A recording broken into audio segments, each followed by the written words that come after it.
Assalamualaikum warahmatullahi wabarakatuh. Halo anak-anak, bagaimana kabarnya hari ini? Semoga kalian dalam keadaan sehat selalu.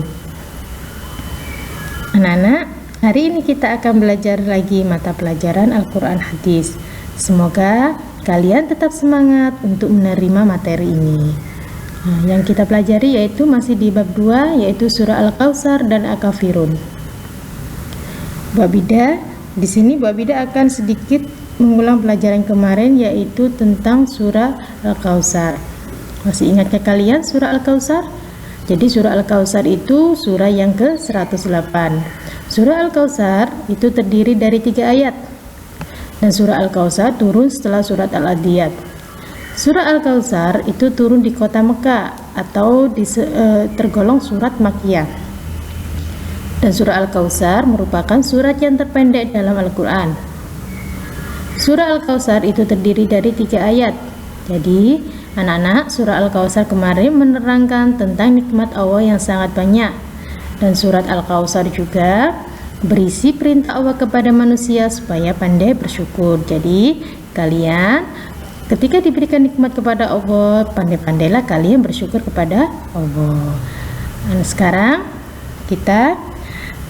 mari kita mulai pelajaran kita, yaitu tentang surah Al-Kafirun. Nah, kalian pasti sudah pernah mendengar ya, dan sudah pernah membacakan tentang surah Al-Kafirun, atau bahkan ada yang sudah hafal juga ya di sini. Nah, sekarang mari kita bahas materi tentang surah Al-Kafirun bersama-sama ya. Nah, anak-anak diperhatikan. Surah Al-Kafirun itu diambil dari kata Al-Kafirun yang terdapat pada ayat pertama. Bunyinya bagaimana? Qul ya ayyuhal kafirun. Nah, jadi Al-Kafirun diambil pada ayat pertama. Surah Al-Kafirun itu menempati urutan ke-109 dalam susunan Al-Quran. Surah Al-Kafirun turun di kota Mekah dan tergolong surat Makkiyah. Jadi kemarin surat Makkiyah adalah surat yang turun di kota Mekah. Surah Al-Kafirun itu turun setelah surat Al-Ma'un. Nah, anak-anak, sekarang ayo mari kita membaca surah Al-Kafirun bersama-sama. Jadi anak-anak diperhatikan dan dipahami terjemahan dari surah Al-Kafirun. Mari kita belajar membaca surah Al-Kafirun bersama-sama. Bismillahirrahmanirrahim.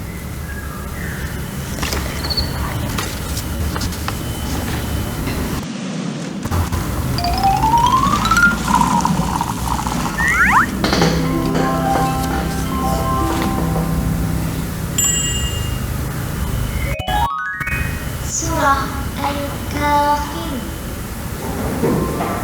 Bismillahirrahmanirrahim. Dengan menyebut nama Allah yang Maha Pemurah lagi Maha Penyayang.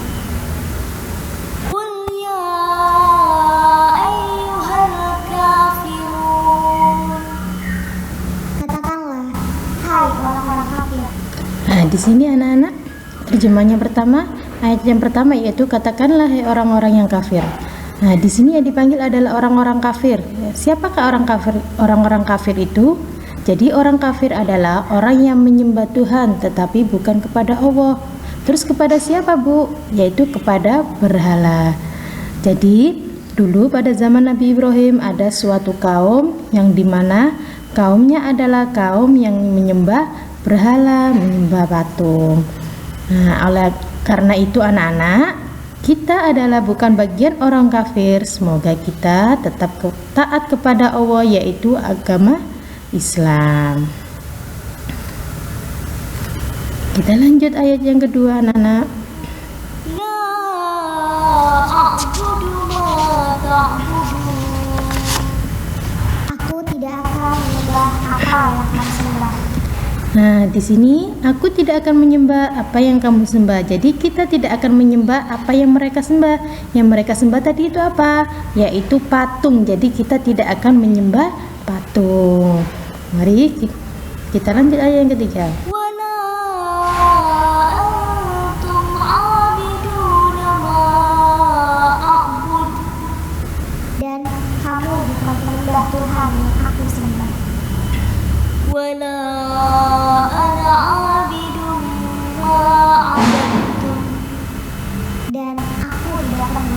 menjadi penyembah apa yang kamu sembah. ولا أنتم عابدون ما أعبد. Dan kamu tidak pernah pula menjadi penyembah Tuhan yang aku sembah.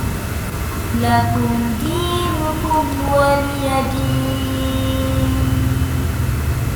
Untukmulah agamamu dan untuk pula agamaku. Nah, di sini ayat yang ke-6 yaitu untuk mula agamamu dan untuk pula agamaku. Nah, anak-anak, untuk pengertian di ayat yang ke-6 ini, kita di Indonesia itu khususnya memiliki banyak beragam agama, yaitu selain agama Islam ada agama Kristen, Hindu, Buddha, dan Katolik. Jadi mereka semua itu memiliki keyakinan yang berbeda-beda. Kita juga memiliki keyakinan berbeda. Kita juga menyembah, tetapi kita menyembahnya kepada Allah. Nah, sedangkan orang-orang yang selain agama Islam itu dia menyembah kepada patungnya.